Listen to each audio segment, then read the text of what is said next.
इस बात में कोई शक नहीं कि अर्थ के साउथ पोल में मौजूद एंटार्क्टिका दुनिया का वो कॉन्टिनेंट है जहां कुदरत इंसान को बिल्कुल भी बर्दाश्त नहीं करती। ये दुनिया का सबसे ठंडा, सबसे दूर, सबसे वीरान और सबसे खुश्क तरीन कॉन्टिनेंट है। लेकिन इन सब मुश्किलात के बाद भी यहाँ पिछली कई सदियों से इंसान वाकई में रहते हैं। लेकिन सवाल ये है कि आखिर कैसे। नाजरीन, एंटार्क्टिका इतना बड़ा कॉन्टिनेंट है कि इसमें पूरा अमेरिका और पूरा इंडिया एक साथ फिट आ सकते हैं। इमेजिन करें कि इतने बड़े कॉन्टिनेंट का 98% हिस्सा गहरी बर्फ से भरा हुआ है। इतनी गहरी कि यहाँ कई हिस्सों में 5 किलोमीटर डीप तक सिर्फ बर्फ ही बर्फ है। वैसे तो यहाँ टेम्परेचर -60 डिग्री सेल्सियस तक जाता है, लेकिन साल में 1 या 2 मरतबा यहाँ गर्मी भी पड़ती है। पर इस गर्मी में भी यहाँ का टेम्परेचर -12 डिग्री सेल्सियस होता है। क्योंकि यहाँ पूरा साल टेम्परेचर फ्रीजिंग पॉइंट से कम ही रहता है, इसी वजह से यहाँ बर्फ मेल्ट ही नहीं होती। हर साल एंटार्क्टिका में 2 इंच एडिशनल बर्फ पड़ती है। वैसे तो ये फिगर बहुत कम है, लेकिन पिछले करोड़ों सालों से 2-2 इंच करके यहाँ बर्फ की लेयर्स बढ़ती ही चली जा रही हैं।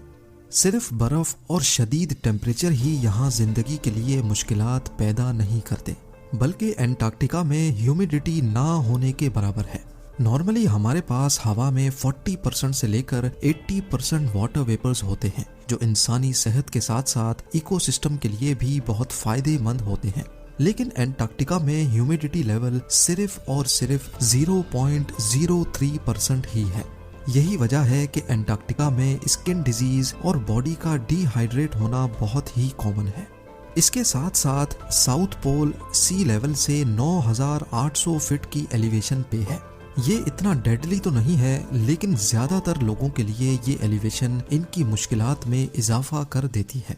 कुल मिलाकर बात यह है कि एंटार्क्टिका इंसान तो दूर की बात बल्कि किसी भी जानदार के लिए बनाया ही नहीं गया, लेकिन फिर भी इंसान यहाँ मौजूद है। इसकी सिर्फ एक ही वजह है और वो है रिसर्च। जिस तरह स्पेस भी इंसान के लिए नहीं बनाई गई, लेकिन फिर भी वहाँ ISS में इंसान रिसर्च पर्पस के लिए रहते हैं, इसी तरह एंटार्क्टिका में भी साइंटिस्ट को रिसर्च के लिए भेजा जाता है। ये है यहाँ का Amundsen Scott South Pole station. ये एक अमेरिकन बेस है जहाँ पर गर्मियों में 150 और सर्दियों में टोटल 45 साइंटिस्ट और स्टाफ रहते हैं। यहाँ तक इनको पहुँचाने का सिर्फ एक ही जरिया है और वो है बाय प्लेन।